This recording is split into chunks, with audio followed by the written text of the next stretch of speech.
Legendary singer SP Balasubrahmanyam 1996లో ప్రారంభించిన పాడుతా తీయగా show ఇప్పటికీ ఆడియన్స్ మనుషుల్ని గెలుచుకుంటూ ముందుకు సాగుతోంది.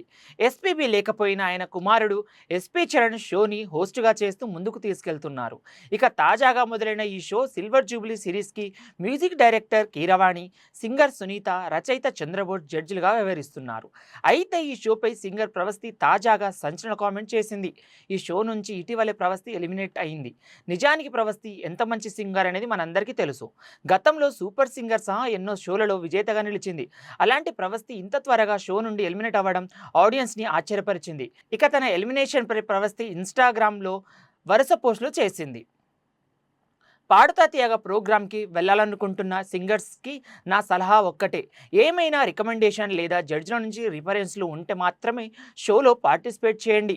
ఆ రెండు లేకుండా వెళ్తే మీకు అన్యాయం, మానసిక వేదన మాత్రమే ఎదురవుతాయి అంటూ ప్రవస్తి ఆవేదన వ్యక్తం చేసింది. ఇక ప్రవస్తి ఈ పోస్ట్ పెట్టగానే ఆమెపై పర్సనల్గా పలువురు అటాక్ చేస్తూ మెసేజ్లు చేశారు. ఈ స్క్రీన్ షాట్కి కూడా ఆమె స్టోరీలో షేర్ చేసింది. ఓ, నువ్వు కూడా అలా రికమెండేషన్లతోనే సూపర్ సింగర్ విన్ అయ్యావని, అన్ని షోలు అలానే నడుస్తాయని అనుకుంటున్నావా? బాలుగారు ఉన్నప్పటి నుంచి మేము ఈ షోలో ఫాలో అవుతున్నాం. అక్కడ ఎప్పుడూ అన్యాయం జరగలేదు. వాళ్ళ జడ్జిమెంట్ కరెక్ట్గా ఉంటుంది. నీలాంటి వందల మంది సింగర్స్ వస్తూ ఉంటారు, పోతూ ఉంటారు, కానీ ఇక్కడ నిలబడలేరు అంటూ ఓ యూజర్ ప్రవస్తికి కామెంట్ చేశారు.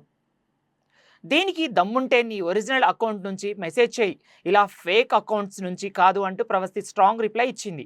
ఆ వెంటనే మరో పోస్ట్ పెట్టింది.